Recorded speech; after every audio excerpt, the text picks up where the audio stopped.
Her critics, and there are a few of them too, say otherwise. The thing about Madonna, no one can deny, not even the lady herself. She shamelessly promoted herself all the way to the top of the rock pile. And now, she's at it again, with a new movie which she calls a documentary and others call filth. Just the title should give you a fair idea of what it's all about. In Bed with Madonna.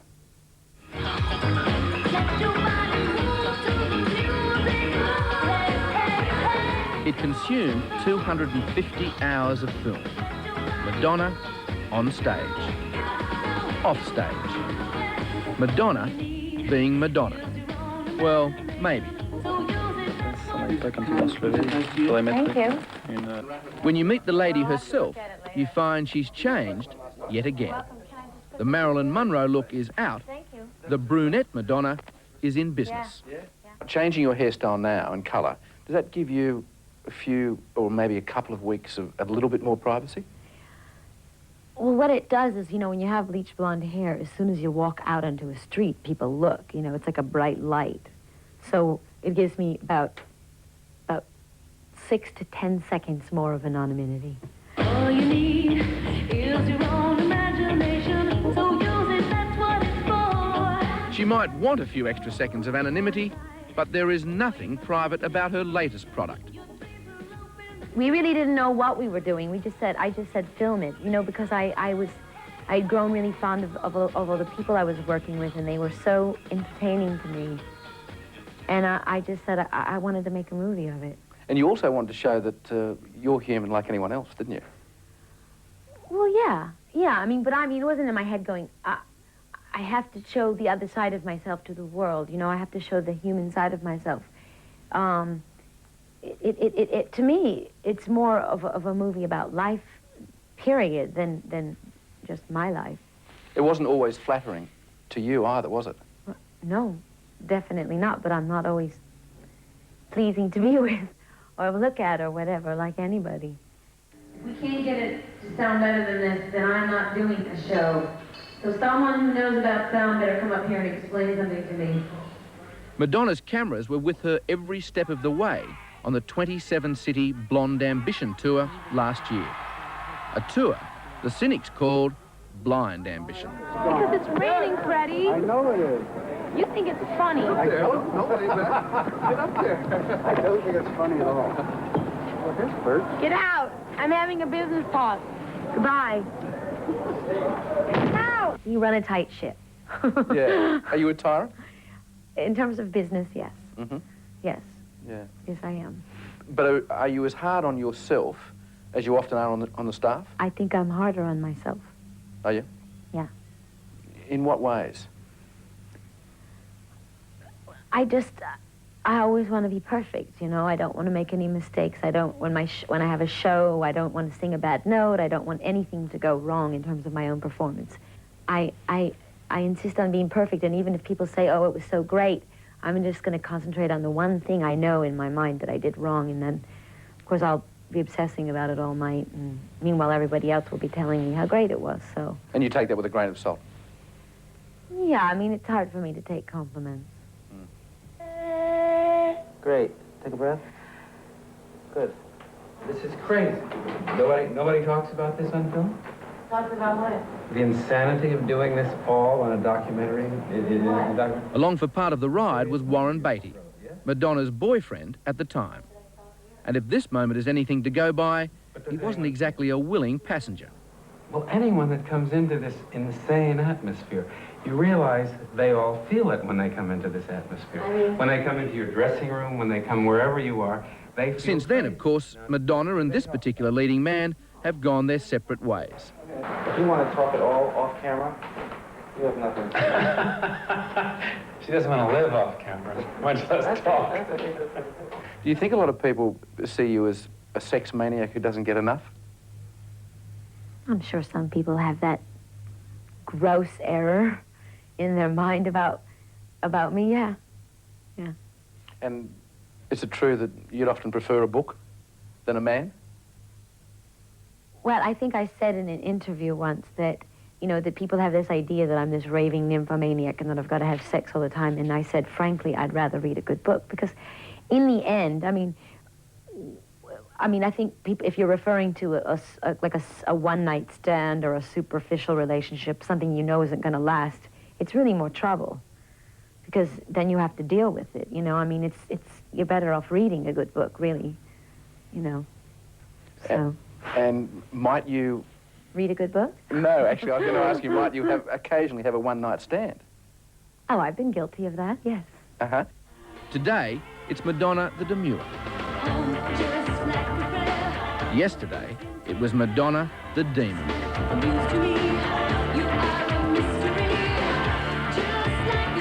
Like a Prayer, the video that rocked the Catholic Church, starring a former convent girl who, at the age of 10, had only one ambition: to be a nun.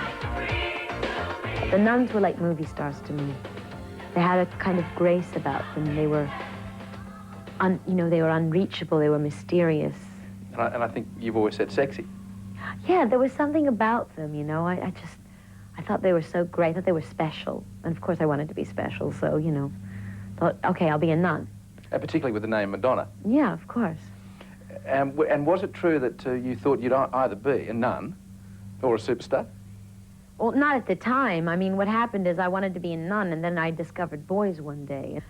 So, I took off my jacket, I took off my blouse, I was stripped down to my undershirt and my skirt, and I went chasing after this boy, and I tackled him on the ground, and then finally the nuns came to his rescue and said, you know, took me in a room, sat me down, and explained to me that not only was that no way for a lady to behave, but it was no way for a nun, if someone who was aspiring to be a nun, to behave, because nuns are not interested in the affection of men. They don't go around raping young boys. Well, chasing them, I don't know about Okay. raping them.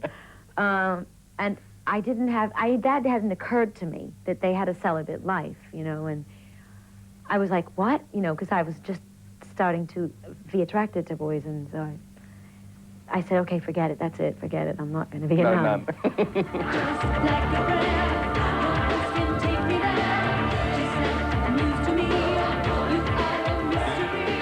You say you're a lapsed Catholic. Uh-huh.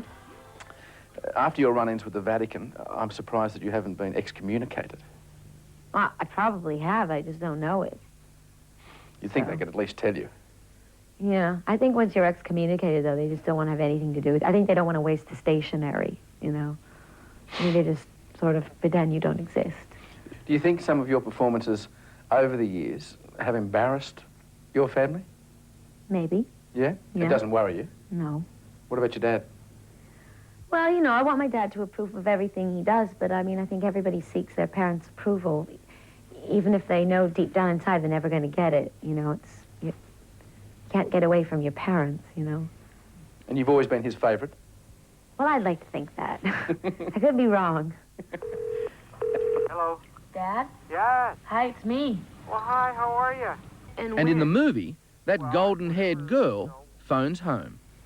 I mean, Dad, I'd love it if you'd come to both shows. I don't know. I mean, it's pretty racy in some sections. I don't know if you could take it 2 nights in a row. Oh, you had to get racy on me. Dad, I'm not getting racy. I've been racy. I know. Then there's this scene. Madonna making a pilgrimage to her mother's grave. The first in 15 years. And with cameras rolling. I'm gonna fit in right here. You're gonna bury me sideways. Some found it offensive, but not Madonna. Little girl, you got to forget. She was only 6 when her mother died from breast cancer, a slow and painful death. My mother was, you know, this superhuman creature, and I didn't want her to be weak. I didn't want her to be tired, and I was mad at her. And she cried herself because she couldn't play with you. Yes, yeah. And I could feel then, as a child, when I was sort of pounding on her, that even though I was a small child, that I had 100 times more strength than she did. I mean, I could feel her frailty even as a child, so. You still miss her after 25 years. I know you were very young when she passed away. What sort of impact did she have on you? probably her death has had more of an effect on me than her life, than what she did when she was alive, you know. Just the fact that my mother disappeared, you know. So I think that affected me a great deal because all of a sudden something very important was missing. So I've sort of had this emptiness that I've had to sort of go out into the world to fill up, you know. Which is why it helped you succeed. Yes, actually it did. Made me very determined, and I think it gave me a lot of the drive that I had. But if you believe the movie Madonna, sometimes there's no drive at all. Despite the adoring fans, sometimes she's alone. It feels like a lie. You've been compared to a mixture of Little Orphan Annie, Little Orphan Annie. Mae West, Ooh, and Margaret Thatcher. really? Have you heard that? You know, I don't know anything about Little Orphan Annie. I know about Margaret Thatcher and Mae West, and they certainly, I think, they were great women. So, I mean, strong, intelligent, you know, in charge, whatever. So, Sounds not like shabby you. company. But now, but I don't know anything about Little Orphan Annie. So, should I be insulted or flattered? Innocence, I think. Oh, that's good. Innocence is good.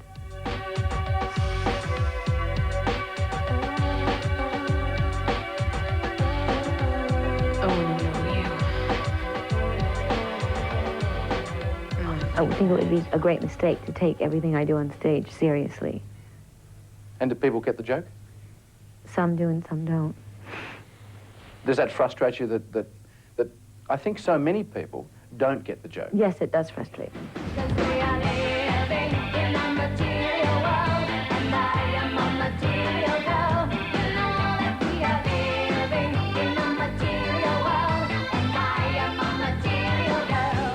Yet another past persona. This time, the material girl. It certainly has a ring of truth when you consider one estimate of her earnings. More than 50 million last year alone. But talk to the material girl today, and she says she'd give almost anything just to be a mother. How much does motherhood mean to you these days? A lot. It means a lot. I do want to have a child. Would you be a good mum? Uh-huh. Not too busy?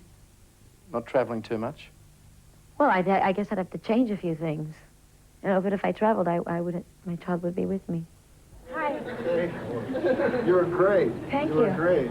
Thanks. And one final twist from the star who can change tack almost as often as she changes hairstyle. I'm so desperate For what, honey? for some fun. It's all What do you work. want to have? Well, this is fun to me. In the movie, I mean, all she's I do been is there, everybody done on the that, show after a while. and more. Boring. Who do you want to meet next? Who do I want to meet next? Who would really blow you away? I think I met everybody. But back at the interview, there's still a But if I spark. traveled, I would. So much to do, so much still to see. Is there anyone left that you'd like to meet in the world? Yeah, a lot of people. I want to meet Gorbachev, and I want to meet. Princess Diana? Yeah, I'd like to meet her. Mm-hmm. Yeah. Bob Hawke? Who? Bob Hawke. He's the Prime Minister of Australia. Oh, sorry. That's okay. Oops. There's certainly millions of Australians who'd like to meet you. Uh-huh. Are there any plans to come to Australia? I'm going to get there someday. I swear I'm coming soon. I bet you say that to all the guys. That's very good.